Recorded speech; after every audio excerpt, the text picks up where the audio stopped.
오늘 나눌 말씀은 제가 지난번 사명자 대회 때 저한테 이제 아침 경건의 시간에 말씀을 좀 전해달라고 부탁을 거기서 임원회에서 해서 그때 설교했던 내용을 오늘 다시 좀 준비해서 하는 설교인데요.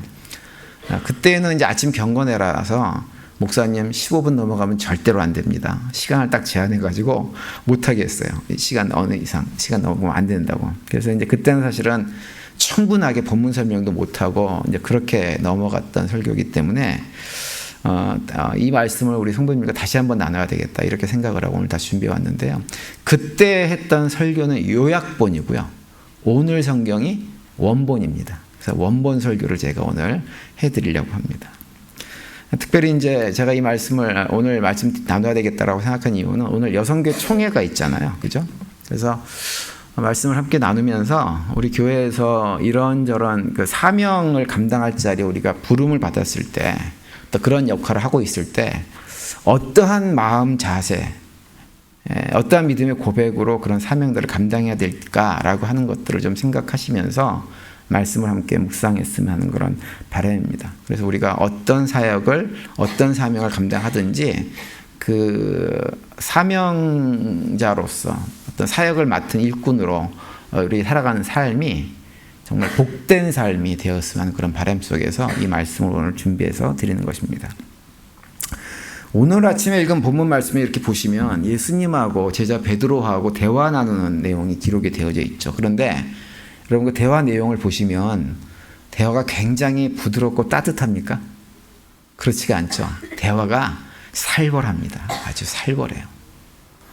예수님은 죽으시겠다는 얘기를 하시고 그 얘기를 제자 베드로는 듣고 절대로 안 된다고 막 예수님한테 어떤 막 대항을 하는, 여기서 이제 항변했다는 표현이 있는데 이게 어떤 의미냐면 목덜미를 잡았다라고 하는 것과 비슷한 표현이에요. 그럴 정도로 예수님한테 아주 격하게 절대로 그런 일이 있으면 안 된다고 이렇게 반응을 하는 것이고, 또 그렇게 또 제자가 또 그랬다고 해서 예수님은 또 뭐라고 그러시냐면 뭐라고 그러세요? 사탄아 내 뒤로 물러가라. 이렇게 예수님께서 제자 베드로에게 말씀을 하는 내용이에요. 여러분 베드로가 어떤 사람인가요? 베드로는요 자신의 모든 것을 다 포기하고 예수님을 따르는 사람입니다.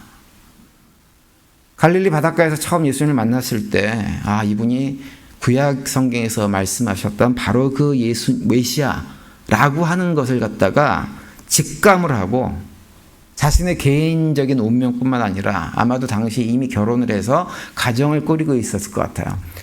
가정을 꾸리고 있었던 그 가정의 미래까지도 모든 것을 갖다가 예수님에게 걸고 지금 예수님을 따라서 제자의 역할을 하고 있는 사람입니다. 그리고 이 베드로는요, 다른 제자들 중에서 특별히 충성심이 아주 높았던 사람이 이 제자 베드로입니다. 여러분 우리 같으면 제가 여러분들한테 이 사탄아 뒤로 물러가라 그러면 여러분들 다음 주부터 당장 교회 안 나오시겠죠? 그죠? 안 나오십니다. 근데 이 제자 베드로는 예수님한테 그런 얘기를 들었음에도 불구하고 요한복음 18장에 보면 예수님께서 십자가 고난을 받기 직전에 겟세마네 동산에서 열심히 기도하시는 그런 장면이 나오잖아요. 그러고 다음에 이제 대제사장들이 군인들을 보내가지고 예수님을 체포한단 말이에요. 그때 다른 제자들은 가만히 있는데 유일하게 칼을 들어가지고 예수님 잡으러 온 사람들과 대항했던 사람이 제자 베드로예요. 근데 그때에도 예수님께서 제자 베드로에게 또 뭐라 그러시냐면 칼을 갖다 칼집에 꽂아라 이렇게 얘기해요.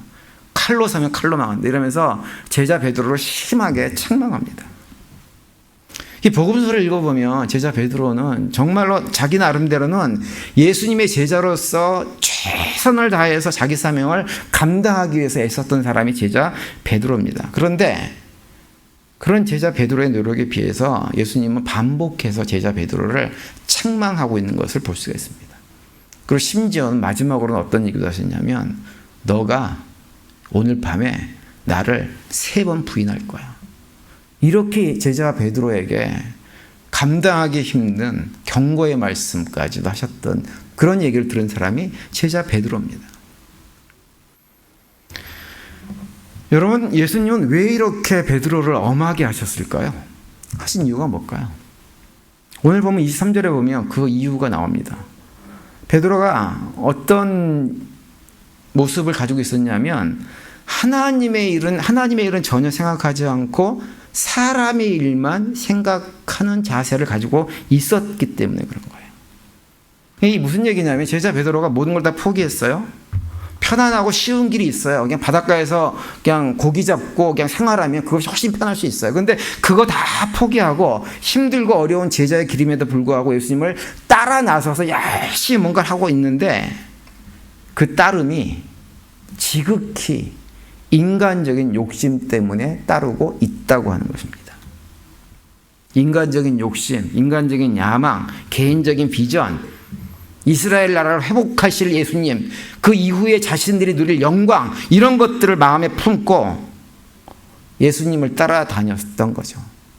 그러다 보니까 예수님께서 21절에서 야, 내가 이제 십자가의 고난을 받고 죽어야 돼. 그러니까 그 얘기를 듣고 참지를 못해가지고 오늘날 식으로 하면 예수님이 멱살을 잡고 도대체 무슨 얘기를 하고 있는 거냐고 예수님한테 따지듯이 물었던 것입니다.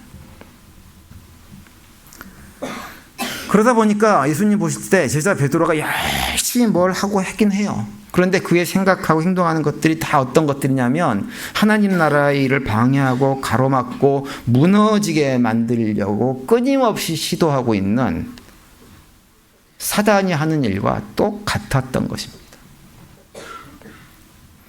여러분, 우리가 신앙생활을 하실 때 정말 조심하고 점검해야 될 것은 무엇이냐면 혹시라도 나도 베드로와 같은 마음을 가지고 교회를 열심히 섬기고 봉사하고 있는 것은 아닌가라고 하는 것들을 깊이 돌아보고 점검을 해야 합니다. 정말 열심히 했어요. 모든 것을 포기했어요. 남들이 하려고 하지 않는 일 내가 다 감당하면서 희생하고 헌신했어요. 그런데 그 일이 하나님하고는 아무런 상관이 없는 일이 될 수 있다고 하는 거예요. 그냥 의미 없는 일로 끝나는 것이 아니라 베드로처럼 예수님에게 책망받는, 다시 말하면 사탄의 하수인의 역할을 하면서 오히려 교회를 힘들게 하고 심지어는 교회를 망치고 무너지게 만드는 역할을 얼마든지 우리가 할 수 있는 거예요. 예전에 제가 수요일날 말씀을 드렸는지 주일날 말씀드렸는지 좀 헷갈리는데요. 기억하신 분들이 계실 것 같아요. 애틀란타에 처음 와가지고 제가 한 두어 달 다닌 것도 아닌 것 같아요. 몇 주 다녔어요. 몇 주 다녔던 교회가 있었습니다. 그런데 그 교회가 당시 한 400명 이상 매주일 주일날 예배를 출석하는 그런 교회예요. 굉장히 탄탄한 교회입니다. 그리고 그 교회가 미국 전역에 있는 이민교회들에게는 어떤 모델이 되었던 그런 교회예요. 그 교회에 어떤 집사님이 한 분 계셨습니다. 그런데 그분이 어떤 분이냐면 그 교회가 처음에 개척될 때부터 목사님을 도와가지고 열심히 정말 헌신적으로 사역을 감당했던 분입니다. 교회 온갖 고준 일 다 감당하면서 교회가 그렇게 성장하기까지 정말 큰 공이 있다고 하면 할 수 있는 그런 분이셨어요. 근데 2008년도에 그 서브프라임 모게지 사건이 일어나가지고 미국 경제가 흔들흔들했잖아요. 많은 사람들이 그때 가게 문 닫고 어려움 많이 겪었거든요. 근데 그 당시에 비즈니스 운영하고 있던 그 집사님도 가게가 굉장히 어려워서 그해 연말에 담임 목사님을 찾아갔어요. 그러면서 목사님, 우리 사업장이 요즘 너무 힘들어가지고 내년에는 제가 올해까지 하던 사역을 좀 한 해 쉬고 사업장에만 집중을 해야 될 것 같습니다. 그렇게 얘기를 했어요. 아마 교회 성도 여러분들이 저한테 와가지고 그렇게 이렇게 말씀을 하시면 저는 그랬을 거예요. 아, 그러시냐고 집사님 너무 그동안 수고하셨다고 애쓰셨다고 1년 쉬면서 잘 가게를 건사하라고. 저는 사람이 착해가지고 아마 그렇게 했을 거예요. 그런데 그 얘기를 듣고 그 담임 목사님은 그렇게 반응을 안 하고 어렵지만 집사님 계속 사역 감당하세요. 쉬지 마세요. 그런데 이제 이분 집사님이 자기가 아무리 생각해봐도 감당할 자신이 없으니까 목사님한테 계속해서 좀 쉬게 해달라고 요구를 하니까 목사님이 마지막에 뭐라 그러시냐면 집사님 그렇게 사역이 힘들고 우리 교회에서 하는 게 힘들면 그냥 다른 교회를 나가세요. 그렇게 얘기를 했어요. 그 집사님이 어떻게 됐을까요? 한마디로 뚜껑이 열렸어요. 완전히 분노, 그렇게 화가 나도, 보통 화가 난 게 아니에요. 그래가지고 자기가 그 교회에서 20년 동안 사역한 것이 얼마인데 어떻게 목사님이 나한테 이럴 수 있냐라고 막 그러면서 다 같이 그 교회를 세워나가고 했던 중직자들, 같이 그 집사님들, 이런 분들한테 그 분노를 다 얘기를 했어요. 그랬더니 그 교회에 그 중직자로 계셨던 집사님들이 그 얘기를 듣고, 어떻게 우리 목사님이 이런 양반이어서, 그러면서 교회 절반 이상이 한꺼번에 교회를 나가버렸어요. 그리고 나서 교인들이 뿔뿔이 흩어지기 시작했습니다. 몇 년 후에 그 목사님이 거기서 은퇴하셨는데요. 은퇴하실 때에는 교회가 조그마한 사무실에 한 20여 명 모여가지고 예배드리는 정도로 유명무실한 상태로 교회가 주저앉고 말았어요. 지금도 마찬가지예요. 그 교회 얘기는 좀 극단적인 얘기를 할 수 있지만 사실은 교회마다 비슷한 일들이 참 많이 일어납니다. 교회에서 오랫동안 헌신하고 수고하고 하셨던 분들 가운데 어떻게 나한테 이럴 수가 있느냐라고 분노를 하면서 교회를 소란스럽게 하기도 하고 교회를 떠나기도 하고 하는 일들이 상당히 많이 일어납니다.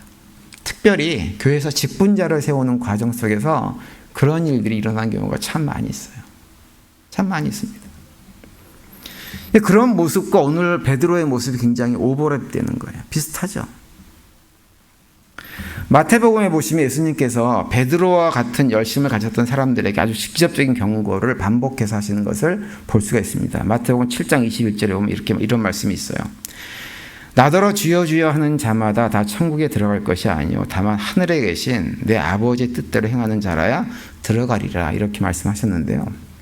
성도님들이 이 말씀을 좀 오해를 하는 분들이 많이 있어요. 어떻게 오해하냐면, 우리가 신앙생활을 하면서 그냥 말로 주여 주여 하고 그냥 이렇게 신앙생활을 일주일에 한 번 겨우 교회 나오면서 열심으로 뭘 하지 않고 그냥 교회만 예배만 겨우 드리는 이런 식으로 신앙생활을 해서는 구원받을 수 없다. 우리가 뭔가 하나님께 열심히 뭔가를 해야만 구원받을 수 있는 거지, 말로만 주여 주여 예수 믿는다고 얘기해봐야 아무 소용없다.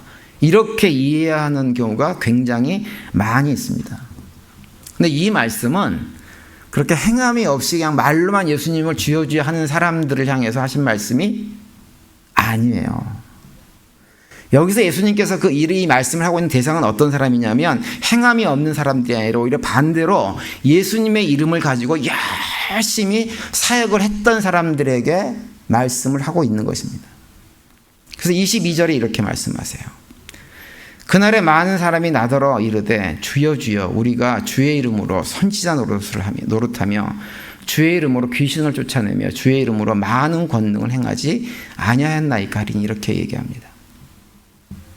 예수님의 이름으로 선지자 노릇했어요.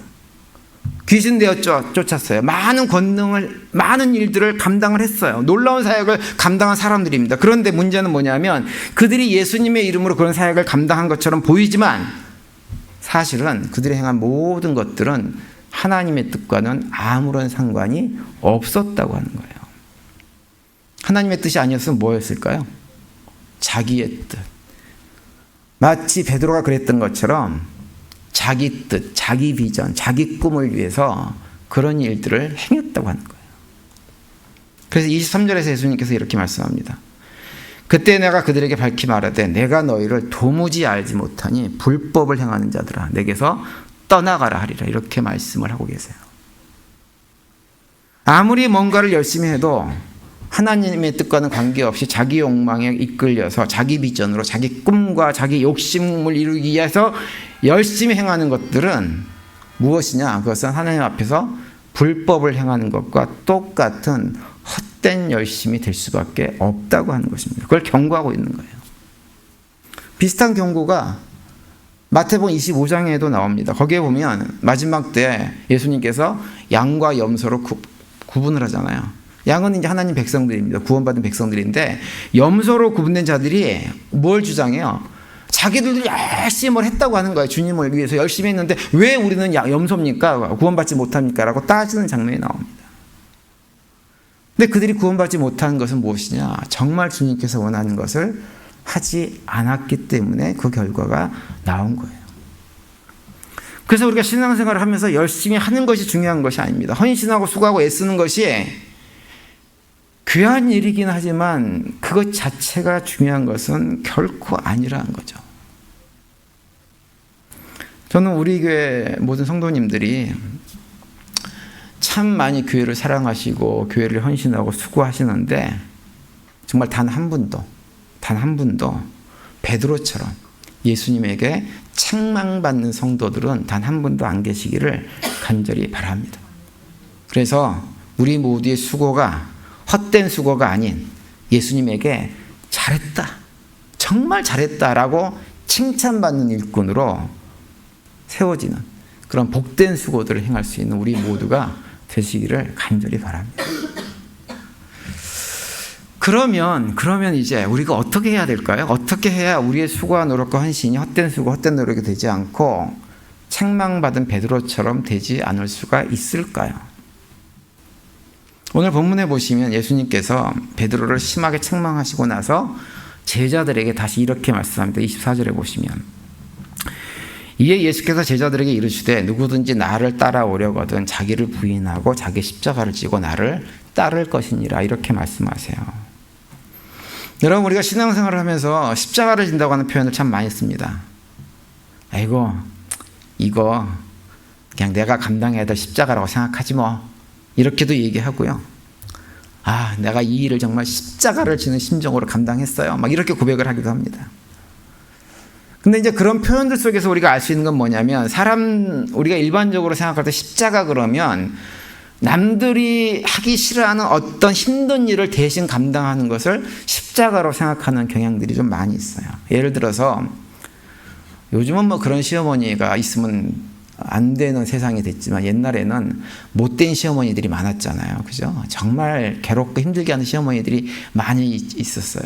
옛날에 저희가 저쪽에 있을 때도 어떤 집사님 시어머니가 계셨는데 정말 대단하신 분이셨습니다. 근데 그런 시어머니를 평생 모시고 사는 며느리들이 예수 믿고 신앙생활하면서 그런 표현을 해요. 아이고, 내가 우리 시어머니를 정말 십자가를 지는 심정으로 모시고 산다고 이런 표현을 합니다. 그리고 또 어떤 남편들은 또 얼마나 자기 아내의 속을 많이 썩입니까? 그죠? 그럼 다음에 또 그런 얘기를 또 하세요. 내가 우리 남편을 평생 정말 십자가를 지는 심정으로 모시고 그냥 평생 같이 살아왔다고 그렇게 얘기를 하시는 분들도 계세요.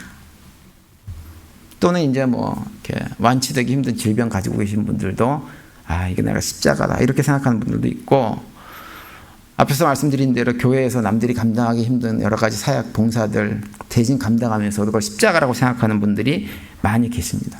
물론 그런 사역들이 귀하고 힘든 일이기 때문에 참 복된 사역들입니다. 그런데 분명히 기억해야 될 건 뭐냐면 예수님께서 말씀하신 십자가라고 하는 것은 그런 것이 아니라고 하는 거예요.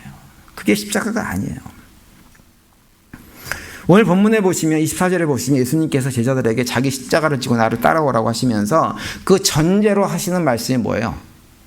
자기를 부인하고가 전제입니다. 그래서 예수님께서 말씀하신 십자가는 무엇이냐? 자기를 부인하고 짊어지는 십자가가 바로 예수님께서 말씀하신 십자가예요. 자기를 부인하는 것이 없으면 교회에서 십자가를 지는 마음으로 아무리 대단한 희생을 하고 헌신하고 수고를 했다고 해도, 대단한 열매를 맺었다고 해도 오히려 그것들이요 어떤 결과를 가져오냐면 베드로와 같은 똑같은 태도를 취할 수밖에 없게 되어지는 것입니다. 결국은 그런 수고 헌신을 하면서도 예수님한테 무슨 소리를 듣냐면 사탄아 내 뒤로 물러가라 이런 얘기를 들을 수밖에 없는 거예요. 그래서 예수님 우리에게 먼저 자기를 부인하고 십자가를 지라고 하는 거예요. 자기를 부인하고 십자가를 지라고 하는 것은 어떤 의미냐면 십자가에서 죽기까지 계속해서 부인하라고 하는 거예요. 자기를.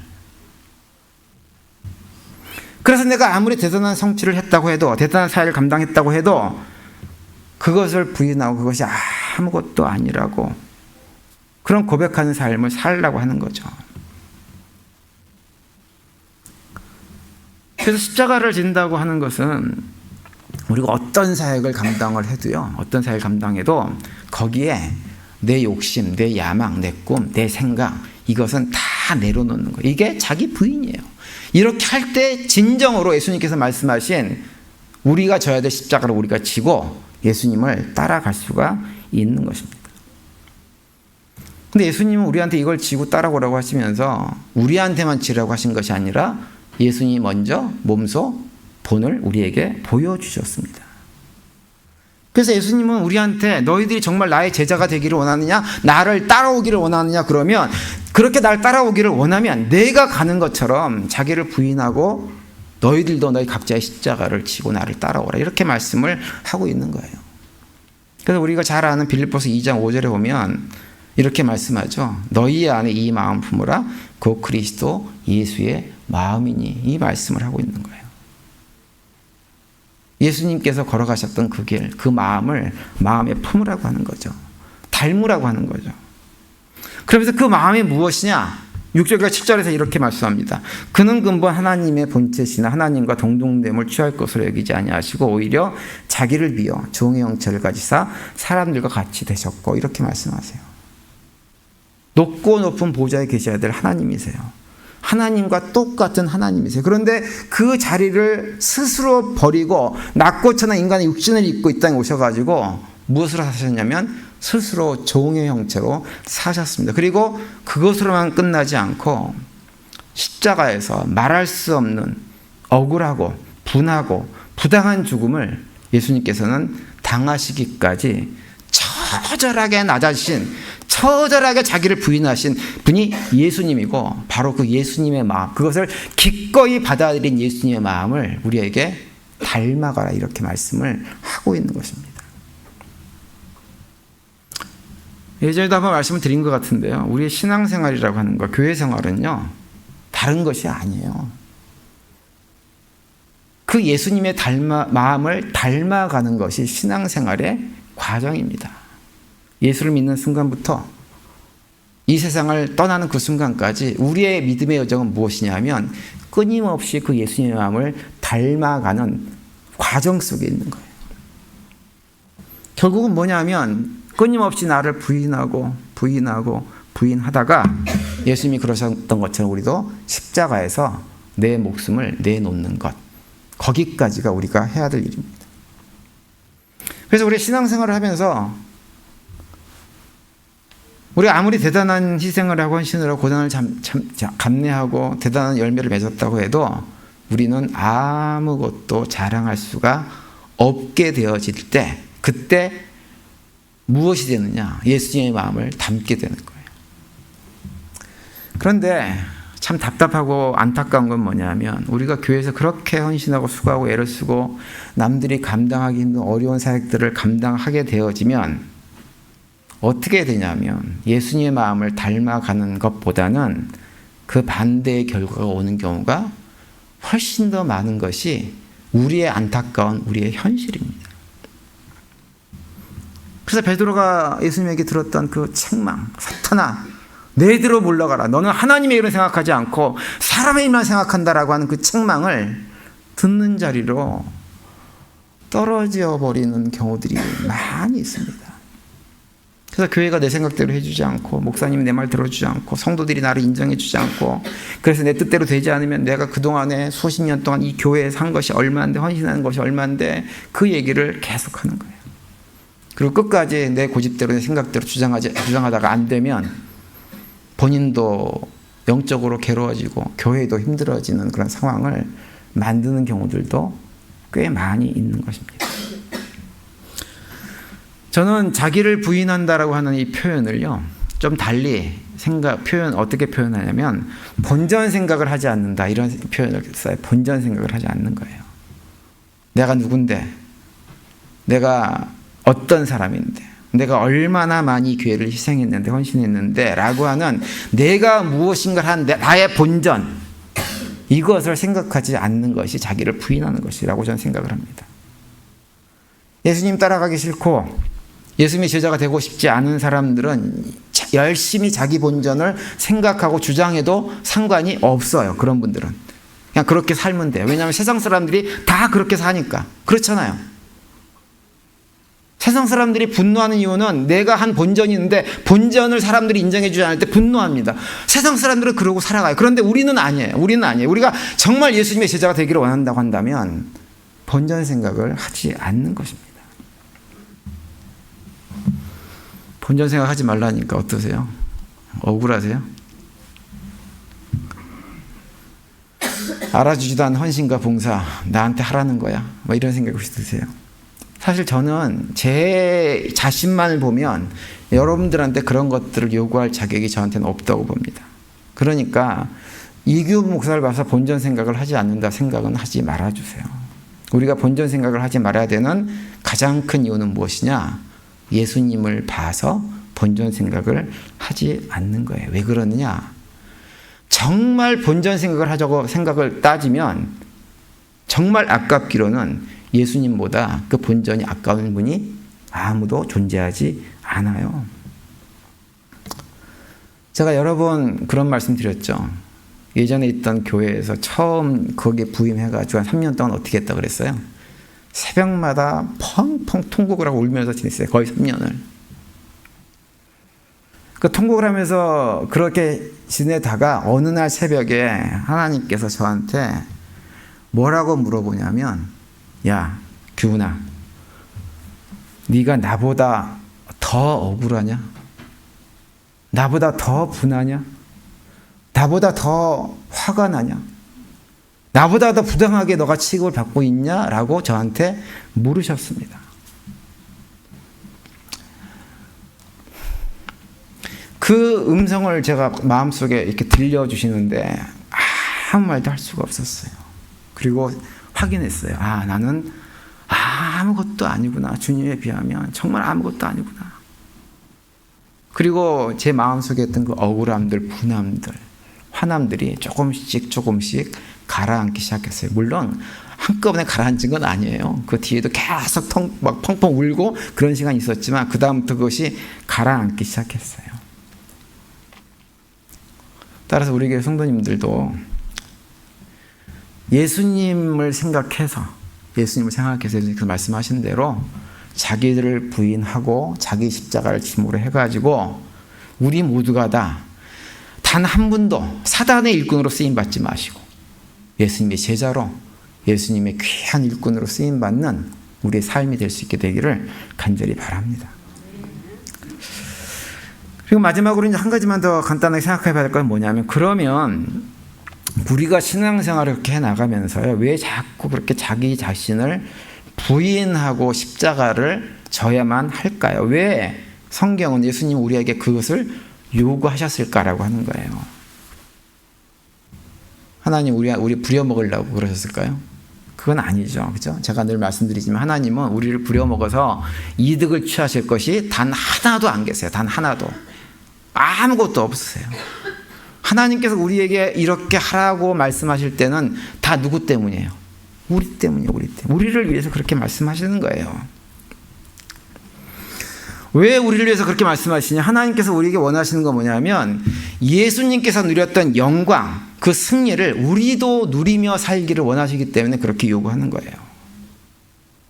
자기를 부인하고 십자가를 지고 내가 철저히 죽어야 예수님께서 한없이 낮아지시고 십자가의 고난을 당하고 죽음 이후에 그 죽음을 이기고 부활하셔서 얻게 되셨던 참된 승리, 그것처럼 우리도 그렇게 자기를 부인하는 가운데 십자가를 지고 죽게 되어지면 그 이후에 부활의 영광, 부활의 승리, 참 생명의 기쁨을 맛보고 살 수 있기 때문에 우리에게 자기를 부인하고 십자가를 지라고 말씀을 하는 것입니다. 그때 가서야 비로소 우리는 진짜 주님께서 하시는 그 일에 동역하는 진짜 예수님의 제자가 되어져 가지고 주님의 기쁨을 함께 누리는 경험을 할 수가 있게 되는 것입니다. 여러분, 그 과정을 보여주는 대표적인 얘기가 무엇이냐면 성경에 기록된 얘기 중에 광야 생활이 가장 그 대표적인 얘기입니다. 이스라엘 백성들이 출애굽할 당시에는요, 그 한 사람 한 사람들이 자기가 시퍼렇게 살아 있었어요. 그래서 작은 것도 불편한 걸 용납하지 못하고 끊임없이 불평하잖아요. 그리고 툭하면 다시 애굽으로 돌아가겠다 그러고 하나님 원망하고 심지어 우상 숭배하고 별짓을 다 하잖아요. 결국 하나님께서 어떻게 하셨어요? 광야 40년 생활 동안에 그 출애굽할 이스라엘들을 다시 말하면 그들의 옛사람을 광야에서 다 죽여버립니다. 그리고 어떻게 하셨어요?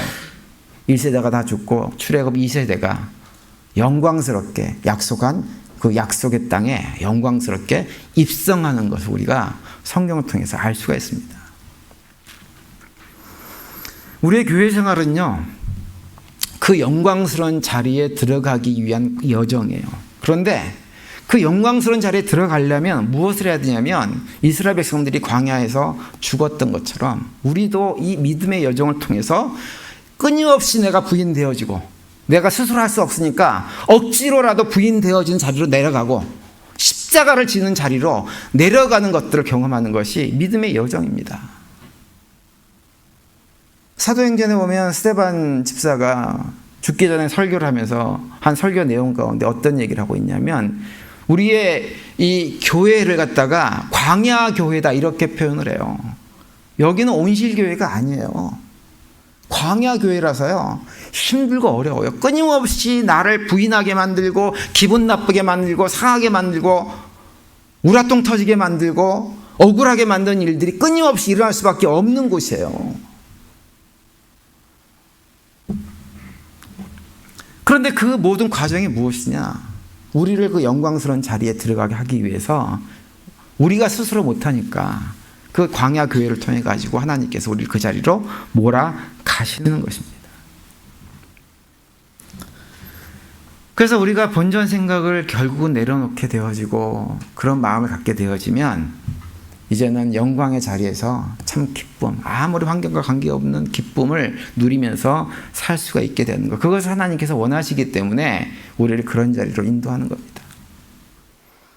여러분 솔직하게 얘기해서 우리 교회에서 나와서 신앙생활 하시면서 이 인간 때문에 내가 정말 이 인간만 없으면 신앙생활 편하겠다라고 생각되는 분들이 있으세요? 없으세요? 있죠? 다 있어요. 다. 없는 사람 없어요. 근데 기억하세요. 하나님께서 왜 그런 사람을 옆에 두셨을까? 저는 그렇게 고백을 합니다. 혹시 교인 중에서 목사를 싫어해가지고 괴롭히는 사람이 있으면 좀 그렇게 생각을 합니다. 아, 하나님께서 나에게 부여주신 천사구나 이렇게 생각합니다. 왜 그가 천사예요? 날 괴롭히는데 나를 부인하게 만들고 십자가 자리로 인도하는 존재이기 때문에 하나님께서 보내신 천사야. 설령 그가 악마라고 할지라도 그는 나에게 하나님께서 보내주신 사자입니다. 그런 고백을 하고 믿음 생활을 해나가면 우리는 어떻게 되느냐? 어려움이 있고 문제가 있고 해도 그런 것들을 더 이상 개의치 않고 힘든 환경 속에서도 세상 사람들이 알지 못한 기쁨과 평안을 누리면서 믿음의 길을 갈 수가 있는 거예요. 그러니까 혹시라도 나를 괜히 괴롭히고 또는 나의 헌신과 수고와 노력들을 알아주지 않는 그런 환경이 나에게 있다고 하면 오히려 그것을 하나님이 주신 나의 축복의 자리구나 라고 고백하고 신앙생활한 우리 모두가 되시기를 간절히 바랍니다. 그런 과정을 통해서 하나님께서 우리를 더욱더 예수님의 마음을 닮은 자들로 만들어가는 거예요. 그래서 우리 교회 성도님들이 그런 고백 가운데 믿음의 여정을 잘 감당함으로 해서 시간이 갈수록 더욱더 예수님의 마음을 품고 그 가운데 영광과 기쁨을 누리는 성도들로 채워줄 수 있게 되기를 간절히 바랍니다. 오늘은 특별히 우리가 앞에서 기도도 하셨고 하지만 말씀드린 대로 여성교회 총회가 있는 날입니다. 어느 교회나 이 총회 같은 모임을 하게 되어지면 늘 좀 시끄럽고 볼썽사나운 일들이 벌어지는 경우가 더러 있습니다. 근데 그런 일들이 벌어진 이유는 하나예요. 자기가 너무 여전히 살아있어서 그래요. 살아있어서 그렇습니다. 저는 이번 여성교회 총회도 여성 성도님들, 회원들이 그 자리에 있으면서도 내가 나를 부인해야지. 십자가를 진짜 부인하는 십자가 져야지 라고 하는 마음을 가지고 참석하는 총회가 될 수 있게 되기를 정말 바랍니다. 그래서 그렇게 참여함으로 해가지고 누가 새로운 임원에 선출이 되든지 그 자리로 불러주신 하나님의 뜻을 잘 분별해가지고 정말 하나님께서 마음에 들어하는 그런 사역을 감당하는 일꾼이 세워줄 수 있게 되기를 간절히 바랍니다. 그래서 그런 모든 과정을 통해 가지고 우리 모두가 더욱더 주님을 닮아가는 가운데 정말 주님께 주시고자 하는 그 영광, 기쁨을 삶의 자리, 믿음의 여정 가운데서 맛보는 우리 모두가 되시기를 간절히 축원드립니다.